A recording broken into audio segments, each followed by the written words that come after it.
never, and I mean never, try to out-W gaming Paper Rex. Because you will face the consequences of the W gaming gods, like G2 did, as they lost 2-0 to Paper Rex. Now the thing is, we are actually going to focus on G2 in this video, because I have to, as you will see soon. But let's come to Corrode, where, okay, G2, they won 5 rounds, 2 of which are the pistol in the second. And actually, if you look at the first kills to first deaths in this game, they're actually +6. +6 and won a pistol and only won 5 rounds. That's not good.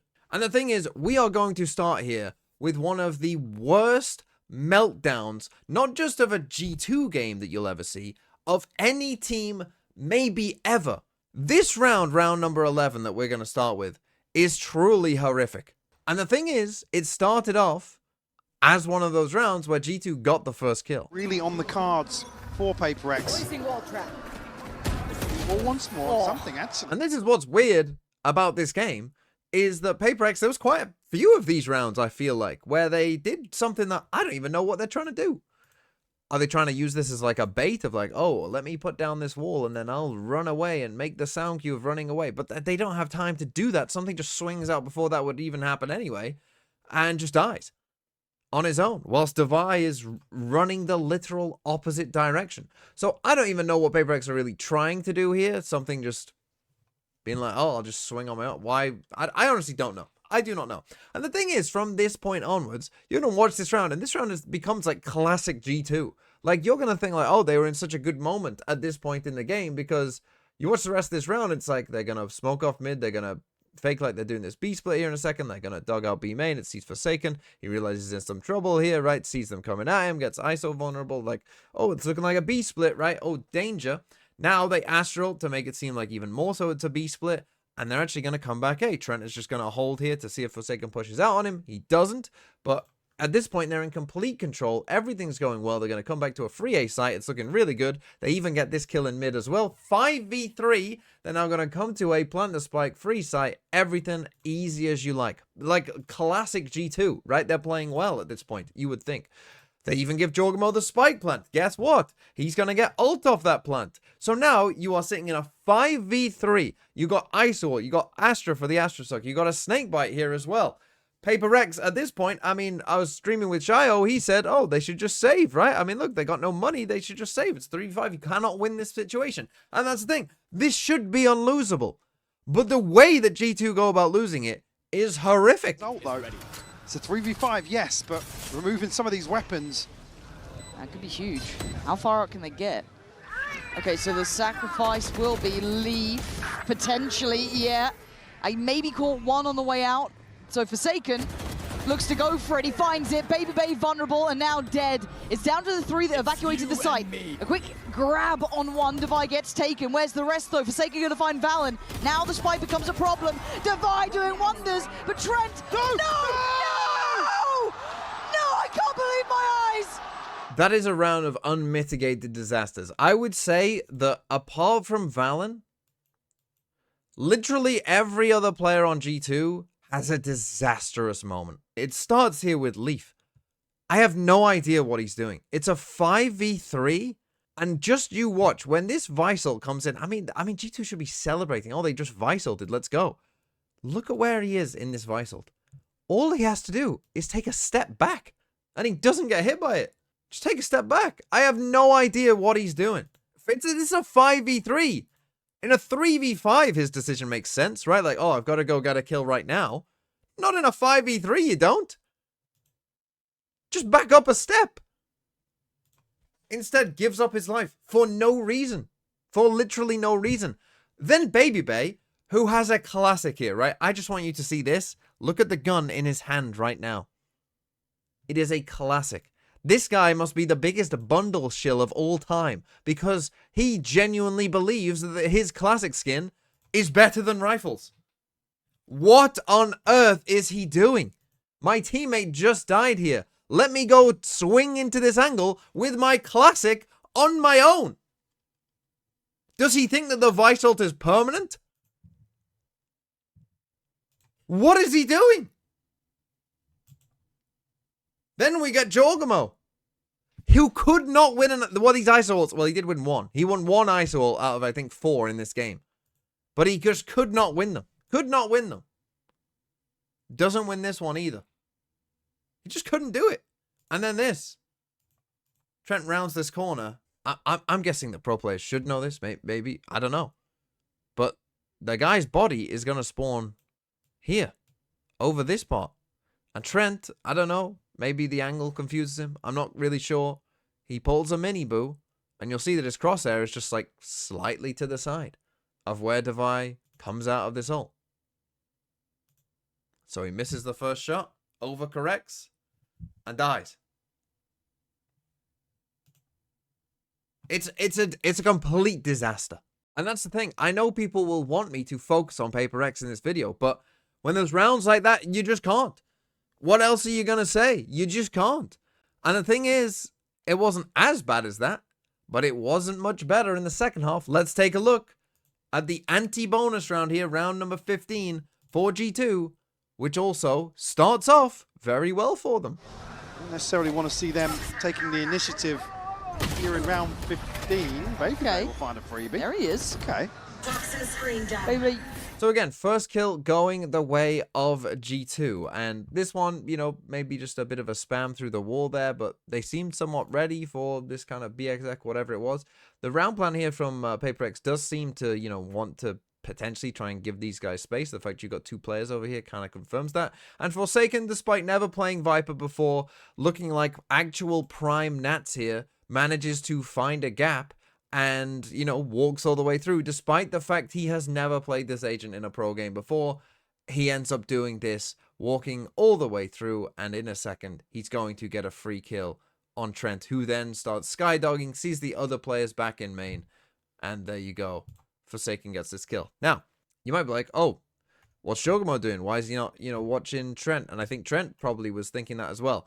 I personally think this one is actually slightly more on Trent. The reason that I say that is if we come back to the map, you know, at the start of this round and when it looks like, oh, this BXX is coming in and they get this first kill, take a look at where Jorgamo is, right? Take a look at where Jorgamo ends up at this point. So this gap exists already for quite some time, actually. And that's the gap that Forsaken uses, you know, to get to this kind of initial point just here. You know, Trent is just sitting here all on his own. He hasn't used any util at this point, right? So Jorgamo comes back and he checks this angle just now, doesn't see anyone, but they actually put a smoke in mid here, Paper X.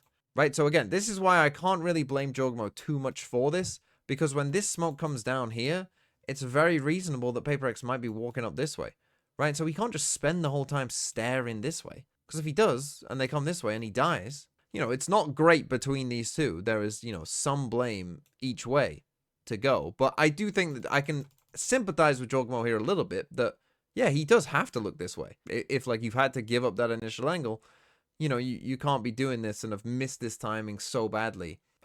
This is just a complete breakdown, of course. The thing is, though, they then get the next kill. And so, again, it's a 4v3, and it's still not a disaster for G2 until what they do next. Forsaken's got a freebie, and they're going to get the site. The only one who can deny it is going to be Jorgamo on the cross, but he's going to be warded away by the smokes. He's going to put down some utility, but Forsaken's off the leash. He's already deeper than they expect. Balance off well, but Forsaken, Devi, putting up numbers again! And so again, at one point in this round, this is a 4v2. Now, it's for a very brief second that it's a 4v2, but the decisions don't make sense from multiple players here again, right? Okay, 4v3 at this point. Still fine, right? All is still well. Yeah, Forsaken's in on the site. Valent's going to get a spam kill just there. Baby Bay should know. I mean, why is he actually coming onto this angle? He should know, like, okay, there's a guy somewhere on site, right? Your job now is to just make sure he doesn't fully push back site. Wait for the rest of your team. You know, wait for Leaf to get here. You've got support coming in here. That's all you got to do. He's going to lose this fight. Jorgamo goes sprinting in to this smoke. Why? For who? For why? Just wait. Have any patience. You were never in a disadvantage in this round. Ever. At no point. What this is to me is like, it's anxiety. Right? It's anxiety of just get it over with. Whether we win or we lose, it doesn't matter. Just get it over with. I just want it to be over. So let me just rush my decisions and make sure that it ends quickly. You see that Baby just runs out, dies to Forsaken just there, and now Jorgamo, you know, runs through a smoke. I don't know if he thinks that shield makes him completely invulnerable to all things ever. I don't know. and now they lose the round. He needs to be fearless in this one, but PaperX aren't letting this go. So G2 then took a timeout, and yeah, the money doesn't look great in this one, right? But guess what? It doesn't matter. They're still going to start off this round pretty well, as they did almost all of these rounds, right? PaperX, they come for this deep B split. You actually look at the map right now, you're probably feeling like, oh, this is actually pretty good for PaperX, right? They got this outlaw, like, pushed pretty deep just there. But now, G2, they decide to group up, and they're going to aggro out here B main. And as I say, it was always working, whatever they did at the start of these rounds. PaperX reading the G2 will try and get behind this. Nice. 2 for 1. So there you go. Little 2 for 1, little silent reclear here of B main. They come out. Yeah, good job. Pick up some guns. You know, Jogamo and Baby, they're going to go grab these guns here. You're going to end up with 2 rifles on these players. Now, what happens next, though, is honestly baffling between these two. 2 for 1 for That's G2. actually a great trade and recoverable weapons. That's good. Jaw? No, he goes on an individual swing. Oh, no. We're seeing individual errors that I just don't want to be seeing. So again, I know that everyone's going to be thinking, what on earth is Jogamo doing? And to a certain extent, that is true. However, I would say, like, the decision to continue to keep pushing B main here isn't necessarily the worst decision in the world. They have seen that people have walked all the way up here, right? It's very reasonable that they might have expected this to be a B split. It's very reasonable that these guys might suspect that people are pushing in this way, right? That is all reasonable for them to suspect, and therefore, continuing pushing down this way isn't a bad idea. And you actually see, yeah, this guy, despite the fact they aren't going this way, is alone with the spike. You kill this guy, you win the round, right? So this decision to actually push out of B main, not such a terrible choice. However, one of you doing this and the other one staring this way and not doing it together, that is a terrible decision.